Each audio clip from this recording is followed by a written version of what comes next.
few years ago, Sheryl Sandberg published her book Lean In, encouraging women to take more active roles in organizations. Right after, Anne-Marie Slaughter wrote a counter-argument in an article in The Atlantic magazine talking about how women cannot have it all and how society needs to change in order to accommodate women's careers and personal lives.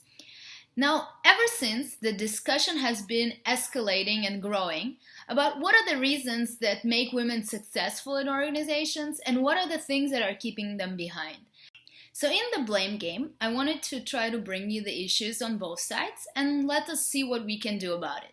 So on the system side, where I see governments and companies, we have a broad array of issues. Some of them are more blunt and offensive to all of us, like discrimination or sexual harassment.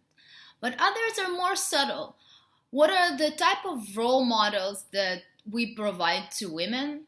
What are the type of people we look for when we hire? Do we look for people who are more similar or different from us? Maternity leave has been a really hot topic in this discussion, and I would point out to the US as being one of 3 countries in the world that don't have paid maternity leave for women.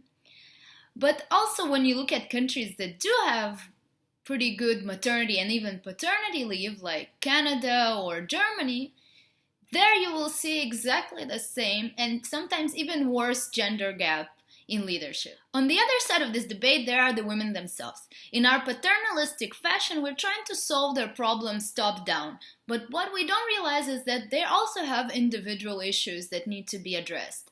Some of them don't want to be leaders. Some of them don't have the self-confidence to believe that they can be leaders. Some of them even face some backlash at home from a spouse or family members.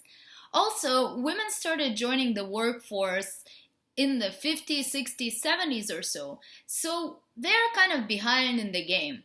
So some of the things that are maybe more obvious to men, like networking, self-promotion, negotiations, are not so obvious to women. And sometimes these are the things that are keeping them behind. So why is this your problem? Because you probably have been through one of those situations, or you know someone who has been through those. And if you don't know what I'm talking about, please dig a little bit deeper and you will really find the evidence to see that these things are happening everywhere. If you don't have the evidence, let me know. I can send you tons and tons of reports with all the wonderful statistics that you want to know or not. So what motivates me is thinking about how when we're in school or in university, we saw many wonderful and creative women around us. And when we look at our organizations, we don't see those women represented in leadership. So we really have to do something about it. And if each and every one of us does one little thing, together we can make a big difference in our society.